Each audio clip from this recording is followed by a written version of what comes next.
Hello, I'm Martine, the artist behind Martine's Fine Art. This week I finished this delicious drawing with colored pencils on Fisher 400 sanded paper. I also used the colored pencil painting kit from Brush and Pencil, of course. In the first layer I used the polychromos from Faber Castell. In the second, more detailed layer I used the Pablos from Caran D'ache. Polychromos blend perfectly on the sanded paper, so they are the best for the first layer. But the Pablos are great for the sharp details in the last layer. So let's show you how I created this drawing. Normally I would draw such a picture on drafting film, but it's always fun to experiment, isn't it? First I transferred my line drawing to the Fisher 400 using blue transfer paper.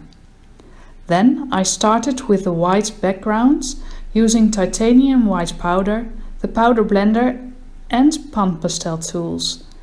I used a small applicator to apply it at the edges and a big sponge for the larger areas. Then I took my polychromos to create a kind of an underpainting. My goal was to cover the whole piece with colored pencil. But I wanted to put as much detail as possible in this first layer. But I also knew, of course, that details that couldn't be done in that layer could be done in the next, after spraying with the textured fixative from the Brush and Pencil set.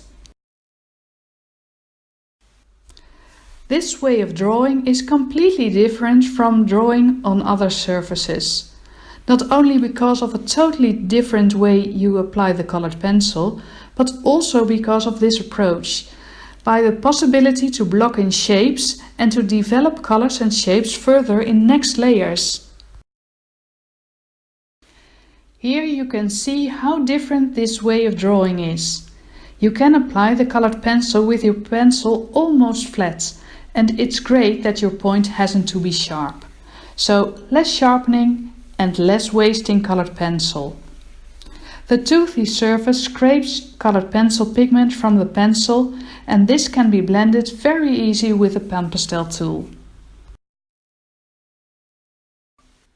You can develop colors, values and put lighter colors on top of darker ones. By increasing the pressure, you will get a more opaque application of the color. Or when you use a light touch, this will create a more transparent layer and will give optical mixing of colors.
When I completed this first layer, I sprayed the whole piece with the textured fixative for 3 times.